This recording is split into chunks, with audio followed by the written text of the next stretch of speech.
کیوں کہتے ہیں؟ رمضان کا مطلب ہے جل جانا، کسی چیز کا جل جانا۔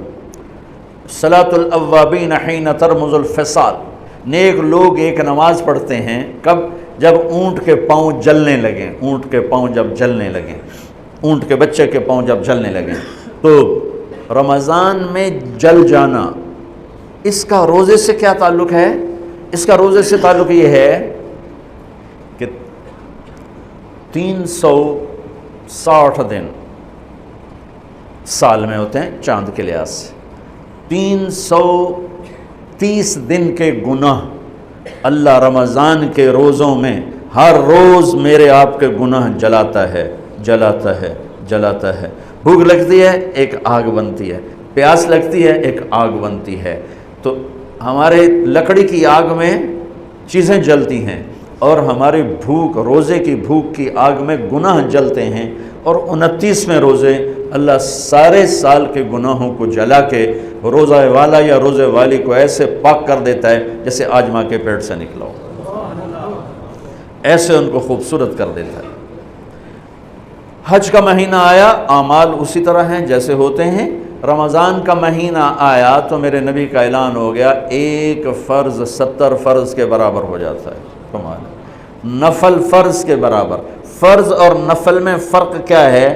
حضرت علی ہی کا فرمان ہے کہ جس شخص نے ایک فرض روزہ چھوڑ دیا، پھر قیامت تک اس کی قضا میں نفل روزے رکھتا رہا، تو ایک روزے کا یہ سارے روزے بدلہ نہیں ہو سکتے۔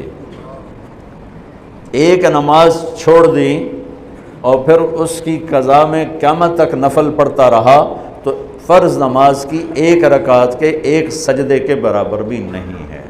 فرض میں اتنی طاقت ہے۔ تو اللہ کی رحمت کیسے متوجہ ہوتی ہے کہ رمضان کے مہینے میں اللہ فرماتے ہیں میرے محبوب کی امت ہے، ایک فرض کو 70 کے برابر کر دو، اور پھر فرماتے ہیں نفل کو فرضوں کے برابر کر دو، اور پھر فرماتے ہیں جو رات کو تراویح پڑھے گا، دن میں روزہ رکھے گا، آخری رات اسے ایسے دھو کے پاک کر دوں گا کہ اس کے ذمے گناہ کا ایک ذرہ بھی باقی نہیں بچے گا، سب گناہ اللہ تعالیٰ اس کے معاف فرما دے گا۔ اور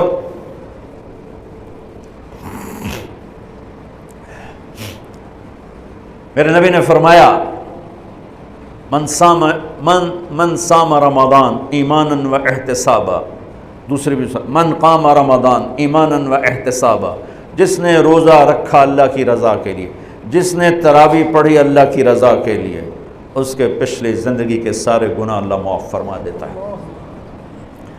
رات کا قیام کسی امت کو نہیں ملا۔ دیکھو روزہ سخت تھا تو ان کا قیام اللیل نہیں تھا، چونکہ وہ اپنی کتاب پڑھ سکتے ہی نہیں تھے۔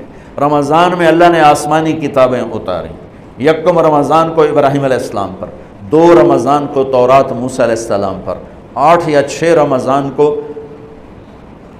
عیسیٰ علیہ السلام ان پر، موسیٰ علیہ السلام ان پر، داؤد علیہ السلام پر زبور کو اتارا، اور 12 یا 18 رمضان کو عیسیٰ علیہ السلام پر انجیل کو اتارا، اور 21 رمضان کو اللہ تعالیٰ نے پیر کی رات لیلۃ القدر میں غار حرا کے اندر اللہ تعالیٰ نے اپنے محبوب پر کتاب کو اتارا۔ وہ کتابیں فل آ گئیں، لکھی لکھائیں۔ قرآن فل نہیں آیا، قرآن صرف ایک سورت کے 19 الفاظ آئے بس، اور پھر 23 برس میں قرآن اترا۔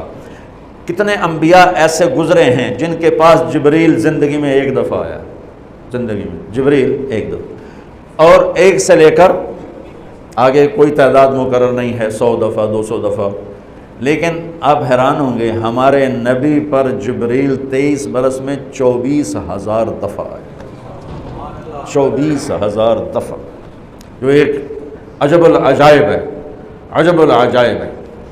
تو میرے بھائیوں، رات کی تراویح، دن کا روزہ، تراویح میں کیا ملنے والا ہے؟ میرے نبی کا فرمان ہے ہر سجدے پہ 1,500 نیکی، ہر سجدے پہ 1,500 نیکی۔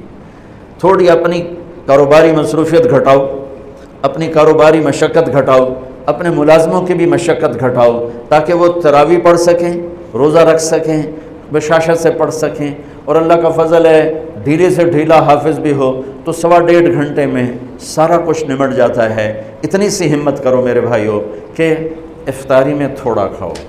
اگر تم پہلوانوں کی طرح شروع ہو گیا نا، پھر تو تم سے عشاء بھی نہیں پڑھی جائے گی، تراویح تم نے کیا پڑھنی۔